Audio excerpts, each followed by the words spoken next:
Hare Krishna. So here we are. Feels like the middle of winter again. Trying to be out in the park, doing some reading. And yeah, but Srimad Bhagavatam is transcendental. So Canto 3, Chapter 12, Text 35. Yes. Om Namo Bhagavate Vasudevaya. Om Namo Bhagavate Vasudevaya. Om Namo Bhagavate Vasudevaya. The four kinds of paraphernalia for conducting the fire sacrifice became manifest. The performer, that's the chanter, the offerer, the fire, and the action performed in terms of the supplementary Vedas.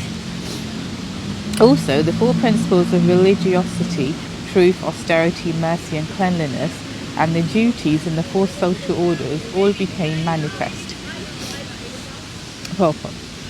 Eating, sleeping, defending, and mating are the four principles of material bodily demands which are common to both the animals and human society.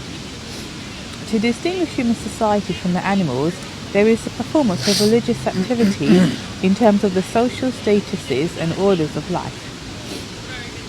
They are all clearly mentioned in the Vedic literatures and were manifested by Brahma when the four Vedas were generated from his four mouths.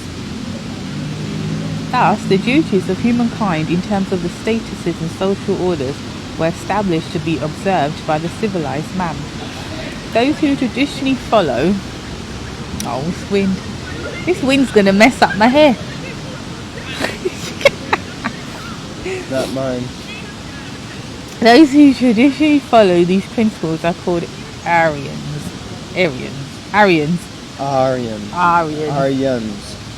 Or progressive human beings. Thoughts? Not yet, no.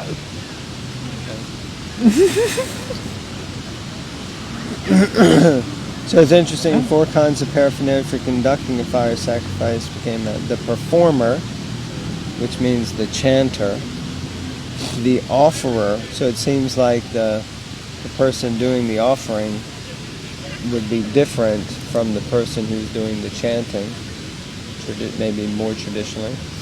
The fire and the action performed in terms of the supplementary Vedas. And I'm not really sure exactly what that means. The action performed in terms of the supplementary Vedas. So maybe there are other actions that would be happening. Supplementary Vedas is also an interesting term. We were discussing that not so long ago. No, we were discussing supplementary Puranas. But, yeah, so like that, these are the four things. So there's a lot in here. But Prabhupada seems to just kind of get right into eating, sleeping, mating, and defending, keeping it at the grassroots level kind of thing. Okay, text 36.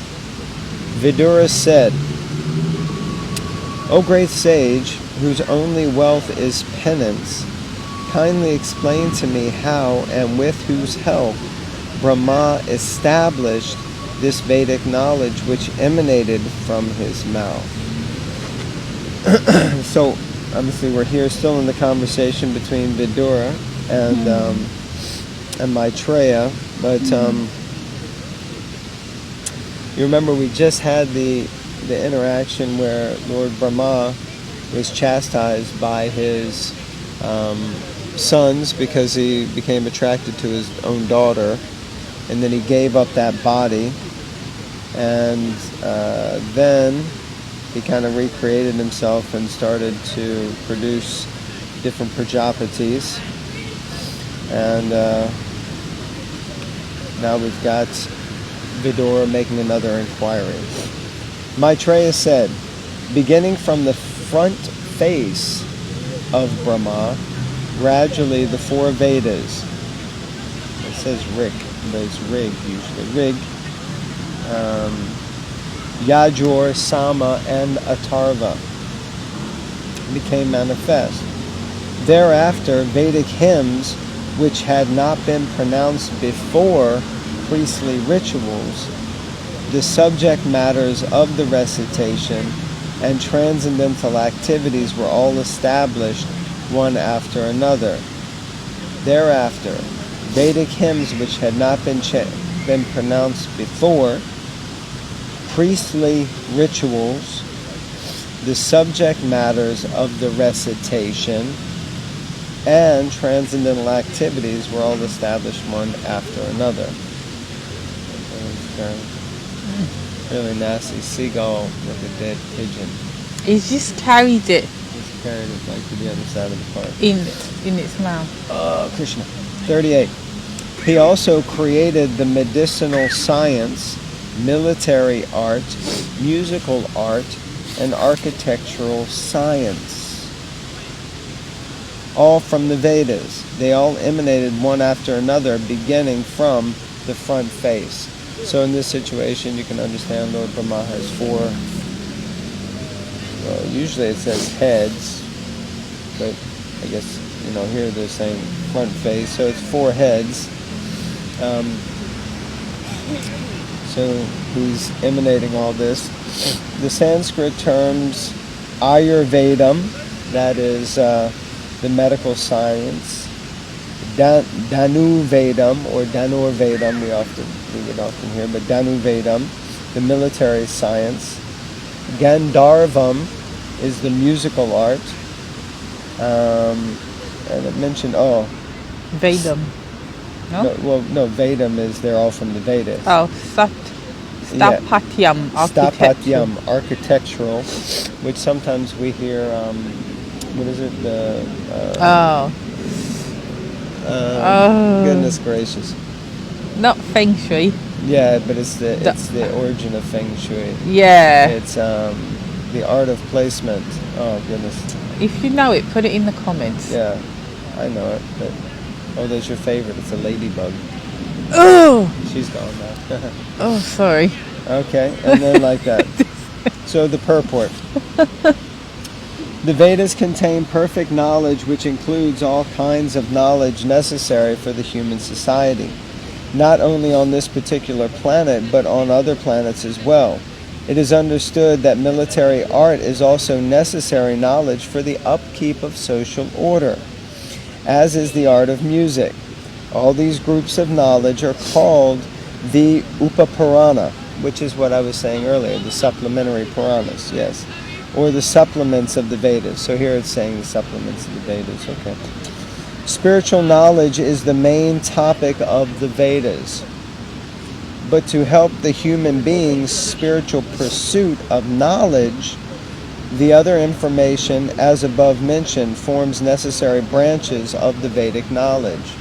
So it's Vastu. Vastu. That's the art of placement. Vedic Feng Shui. So basically all these things are supplementary to the Vedic knowledge. So it's kind of not the primary thing, it's secondary, but it helps to form the culture in which we live and helps us to function in the material world, Astrology, Vedic astrology would also be there as a supplement. Culinary aspects of the culture, it means cooking and recipes and the ways to cook, what with. Of course, that might actually come under Ayurveda because it's medicinal. What? Yes. No, nothing. Please continue. I'm done now. God. Text 39. Then he created the fifth Veda, the Puranas and the histories, from all his mouth, since he could see all the past, present and future. Purport. There are histories of particular countries and nations and of the world, but the Puranas are the histories of the universe, not only in one millennium, but in many kalpas. Brahma has knowledge of those historical facts, and therefore all the Puranas are histories.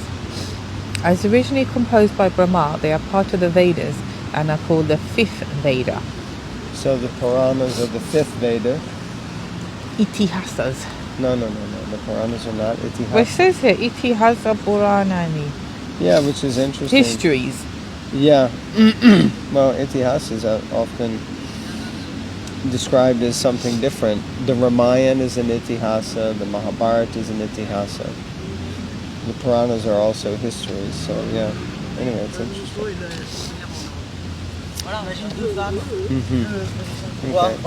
Okay. Text 40.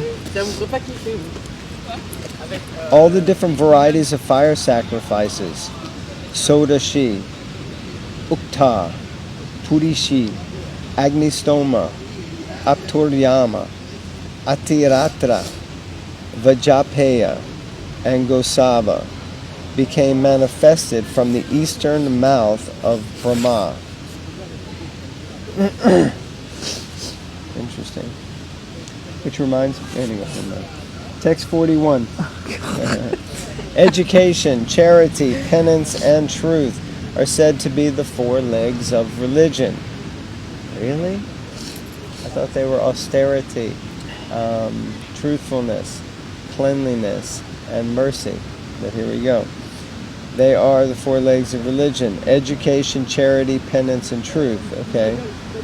So you have penance and truthfulness. Where's cleanliness? And where But maybe the other legs. Okay. So there's not just four legs. Okay. Supplementary And legs. to learn this, there are four orders of life with different classifications of caste according to vocation. Brahma created all these in systematic order. Okay, so there's a purport. Let's see what Srila Prabhupada has to say.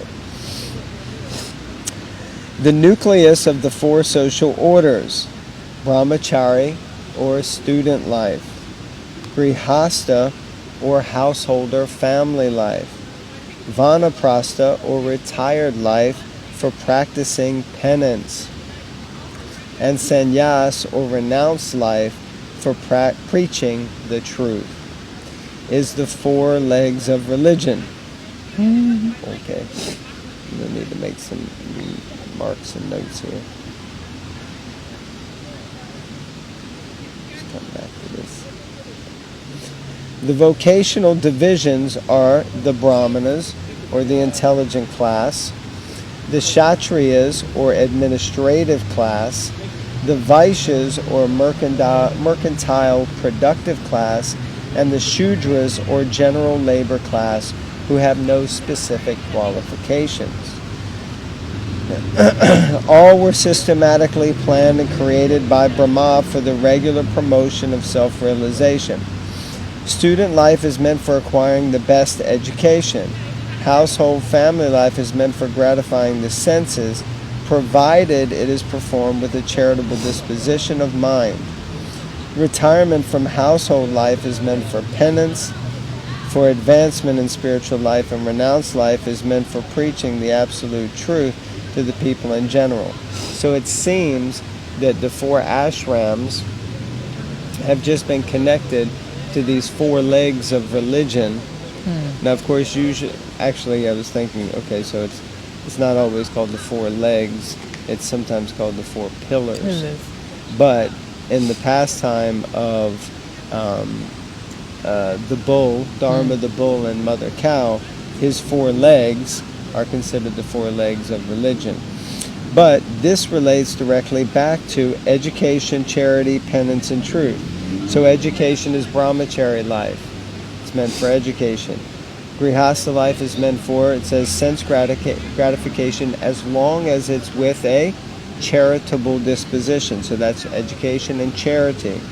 Penance, Vanaprastha, is meant for performing austerity and tapasya. And truth, which is the last leg, is sannyas ashram, because from that ashram you're meant to preach or share the truth. Okay? Everyone's still with us, just trying to stay connected myself and keep everybody online connected. It's easy to get disconnected when you read, because we just like to read some book about, this one met that one and they did this and went to have a party and did all this. We need to keep tuned in, right? She's so tuned in. So, where were we? The combined actions. Perfect. Go ahead. No, mine's the next one. Oh, okay. The combined actions of all members of society make the whole situation favorable for the upliftment of the mission of human life. So all of these working together make everything perfect for human life. The beginning of this social institution is based on education meant for purifying the animal propensities of the human being. The highest purificatory process is knowledge of the Supreme Personality of Godhead, the purest of the pure. Okay, interesting.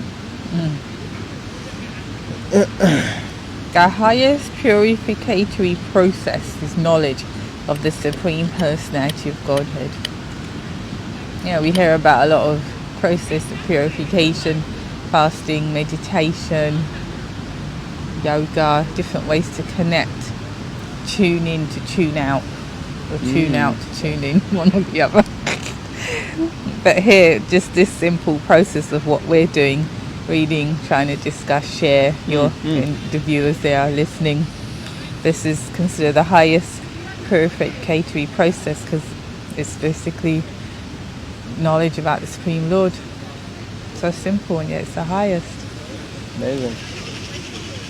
Confirmed. Confirmed by the crow. Text 42. Then the thread ceremony for the twice-born was inaugurated, as were the rules to be followed for at least 1 year after acceptance of the Vedas.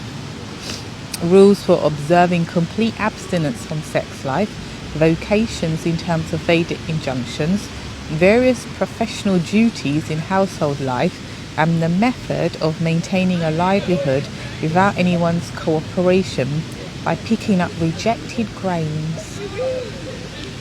Rejected grains. Not just grains, but rejected grains. Oh dear. That's like Bhagavatam Swami style. Yeah? It don't have to be that hard, you know. You can just hear and chant, eat a little prasad and rest. And you go back to Let's Godhead. hear what Srila Prabhupada has to say. Right. That's what he said. Okay. There's a man in a sleeping bag over there, sleeping on the grass with an umbrella. You see him turning around now. Let's hear what Srila Prabhupada has to say. Alright. Purport. During student life, the Brahmacharis were given full instructions about the importance of the human form of life. Thus, the basic education was designed to encourage the student in becoming free from family encumbrances. Only students unable to accept such a vow in life were allowed to go home and marry a suitable wife. Otherwise, the student would remain a permanent brahmachari, observing complete abstinence from sex life for his whole life. It all depended on the quality of the student's training. We had the opportunity to meet an avowed brahmachari in the personality of our spiritual master, Om Vishnupad Sri Srimad Bhaktivedanta Swami Maharaj. Such a great soul is called a Naistika Brahmachari. So that means that... Sorry. Thoughts? No, go on. So, yeah. Prabhupada is explaining what Brahmacari Ashram is about, and that's where you learn and study the Vedas, study spiritual knowledge, and it's a place where you're meant to be celibate, not distracted by what most people are distracted by, to be honest, in school, because they mix freely in schools. But if one was very strict in their learning, then they would stay brahmachari for their whole life. If not, then they would get married. And Srila Prabhupada explained that he met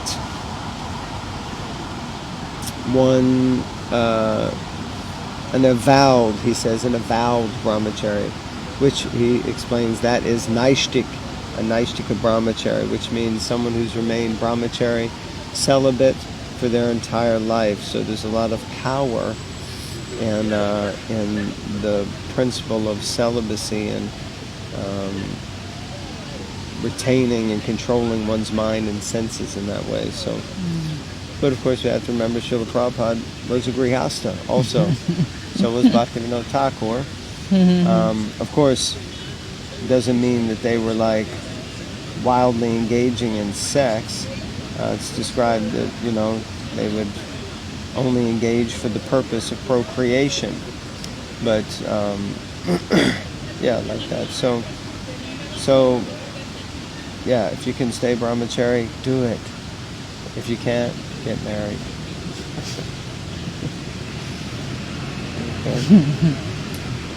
Okay? Maybe on that happy note. But if you get married, at least you should read Srimad Bhagavatam together. Yeah, it gets regularly. you through. Gets you through the penance, austerity. Yeah, penance. Well, actually, Grihastha Ashram is for sense gratification with a charitable mood, we heard today. But Vanaprastha is meant for penance. So maybe that's where we're at. Okay? Any final words? Thank you very much, everyone, for watching. We've been receiving lots of nice comments from people over the festival days, and people coming up to us and appreciating. So thank you. We're just trying to purify and engage ourselves, and at the same time share with others if they're interested. But it's very nice when people show appreciation and say somehow it's interesting as well to them. So thank you. Yes, and if anyone is interested in purchasing or sponsoring a set, we did have a couple of people who got in touch with us. What I'll do, because some of the questions are the same, how much and how, you know, so I'll put it in the... We'll share the link. Yeah, in the description box, how much it is and how you can purchase it. So. And if you do it, although we don't get any commission, but it'd be nice if you mention that you saw or heard about this on the Bhagavatam Bites. It'll put us in the good books of the temple Sankirtan leader. At least he'll get his blessings. We'll get his blessings. So, like that. That's the best commission, actually. Yeah. Is blessings of the Vaishnavas. Okay, thank you all very much. Thank you. Hare Krishna. Hare Krishna.